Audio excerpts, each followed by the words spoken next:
मग आता त्यातलं पहिलं गाणं म्हणजे पहिलं एक तर नमन झालं, पुढचं काय झालं? आता आम्ही ॲक्च्युली सिक्वेन्स वाईज गेलो होतो. पहिले नमन झालं. नमन ॲक्च्युली आमच्या डोक्यात नव्हता, कारण नमन हा कला प्रकारच नाही अस्तित्वात मुळात.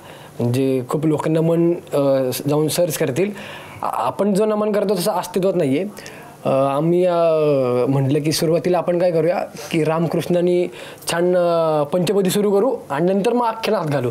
तर तो याची आयडिया होती की असं न करता आपण जे काही आपले शक्तिस्थळ आहेत की कुलदेव ज्यांच्या इथे, म्हणजे आपण वाघ्या मुरळी म्हटलं की खंडोबा आठवतो, गोंधळ म्हटलं की अंबाबाई असेल, असं तर त्यांची नावं घेऊन त्यांना नमन करूयात आणि मग आपण गणाला सुरू करूयात.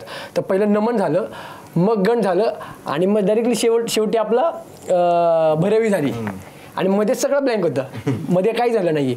पण मग ते भैरवी झाली आणि भैरवी नंतर मग हळूहळू आम्ही करत गेलो. कारण काय हे काम सगळं मूडवर होतं आमचं, कारण आमचं वय फार लहान आहे आणि आम्ही फार जास्त. तुमचं ॲव्हरेज वय सगळ्यांचं किती आहे? 25.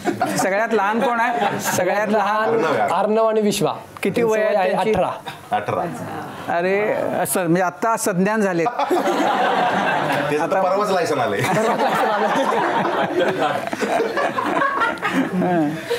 तर मग ते हळूहळू तशी प्रोसेस होत गेली आणि त्या काळात आम्ही जे काही गाणी झाली किंवा लिखाण झालं ना, त्याचं ह्या भाऊकडे कधीच लेखी स्वरूपात नव्हतं.